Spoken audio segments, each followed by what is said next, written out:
everybody. I'm Hillary Atkin from the Atkin Report, and I'm excited to welcome Elisha Renee Sutton, Nelson Lee, and Nathan Sutton from the feature film New Year to this edition of Hillary's Happy Hour. How are you guys doing today? We're doing good.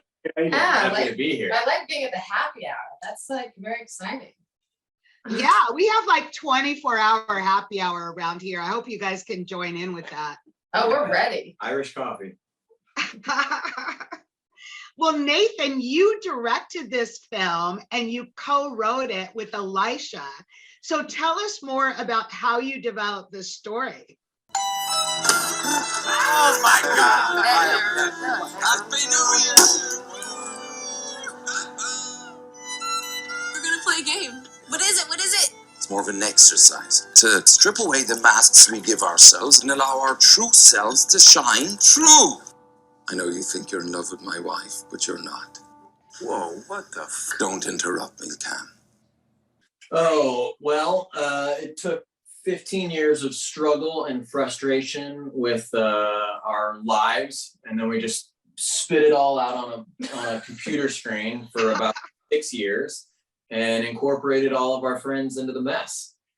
No, we both we're pretty frustrated as actors about, with material that we were auditioning for, and that's how we started writing. And then years later, after we had written with other people, we decided to write together, and we came up with this idea that we needed to make something with our friends, and what could we do to showcase everyone's talents. And so it started on a cocktail napkin and in a bar, and we just went with it, and 6 years later we came up with this beautiful movie that we have our friends are involved in and to share with. Well, obviously Nelson is one of those friends. So tell us more about your character and how you developed him for the story of New Year. Well, I've been lucky enough to be a part of the process of developing New Year from kind of almost from the beginning, and we did lots of table reads. So there was lots of times when we just, we'd read it and then we'd like have input, and so it kind of changed a lot over the 6 years, but then also stayed very much the same. There's only like details that kind of switched, especially as we matured as people over 6 years. But it was just pretty much just helping them guide that character of Joseph into the, who he was on screen. It was fun just developing it over 6 years together with everyone. It was a lot of like, oh, you're asking me to do it again? Like, yes, Nelson. Like, fine. Yeah, we did a lot of table reads, and you can really hone the characters, and you have to take time to write it, and you have to take time to step away from it and then come back to the material and see where you're at in your life and see where they're at in their life in the script, and see how it changes and evolves. So it's a lot of work. Well, living with this story for that long, talk to us about if you did do a lot of rewrites, but then when you went into production finally, what was that like? We did rewrites all the way up until the day we were shooting. It wasn't consistently chipping away at it, but every few months we'd pick it back up, take a look at it, do a table read, work on it a little while, and then put it away for another 3 or 4 months before we start looking at it again. And that process happened all the way up until the movie was gonna happen. And then things start getting a little bit more finer, and you're really starting to whittle down and working with the actors more specifically on how they feel about different scenes and different dialogues, so that we can, a lot of the characters were already tailored towards people that we wanted to work with, but for the few that were new to the program, we're really working with them to get their language and their opinions so that it rings true to the actors. Because with a movie like this, we were doing very long takes. We have some scenes that were literally like 20-minute long takes, and you need to make sure that the actors feel comfortable in the skin of the character that's involving them with some of the language of the movie, getting it to the point where we're shooting. You guys shooting during the pandemic or beforehand? We wrapped 2 weeks before the shutdown. Wow. We got very lucky. We got very, very lucky that everyone was available, and we were able to work carefree for the most part. And I remember we were sitting one day having breakfast and they're like, something going on in China. And we're like, I don't know, don't worry about it. Well, that means you had a lot of post-production time, and the movie's finally coming out December 17th, right? 15th. 15th, sorry. Yeah. The 15th. But let me ask you guys, should couples ever really play the game, I love you, I hate you? They should all play it. We all need a bit Not the more. way this movie I does. know, we all need a bit more honesty. Not without a supervisor. Yeah, exactly. A guided therapist needs to be involved in the implementation of I love you, I hate you. The game itself is actually an old acting class game that Elisha and I knew from our days hacking it in the acting class circuit, and we sort of twisted it a bit for dramatic effect to help the finale of the movie.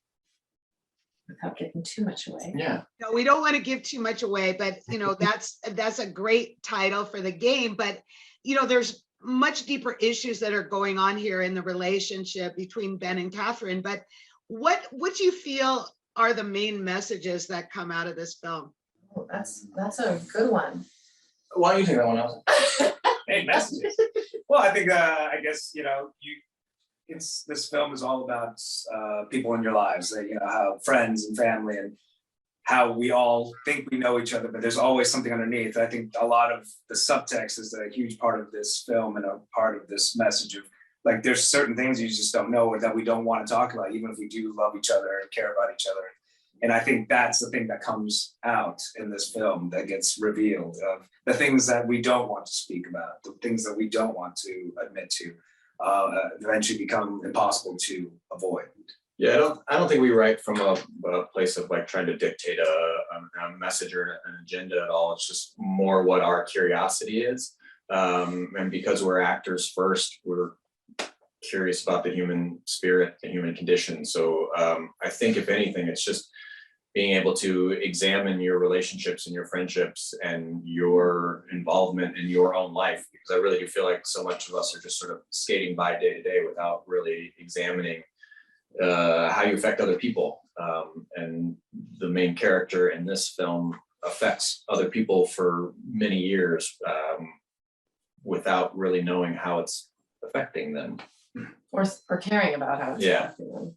I think that's a really interesting point about examining your own relationships, because I think during the pandemic, that was brought home, especially for people who live together and being forced to be together all the time. It exposes a lot. Like for me personally, I'm sure for you, like even with friendships, there were a lot of interesting discoveries. So that's why I, as a viewer of this film, am finding its resonance even more interesting in light of the pandemic. I like that. I was thinking about that too. Yeah, because we're all just we've all been stuck in our house, and now people are, kind of getting back out there in the world. But I think you do kind of, stick to your people, and it's created more of like a family dynamic with people. And that's what these people in the movie are. They're a friend family. And that's what we have discovered here in LA. A lot of people are transplants. They've been from, they don't have family here. A lot of people come in to act or to be a part of the arts, but they don't have family. So you end up spending these holidays together, and they're your family, as people say. And and so just discovering the truths about who they are. And I think we're all doing a lot of that right now. Absolutely. And as you said, we are, at least in Los Angeles, we are getting out and about. And so, which is great, despite all the restrictions we are still under. But I want to urge people to get out and to see New Year.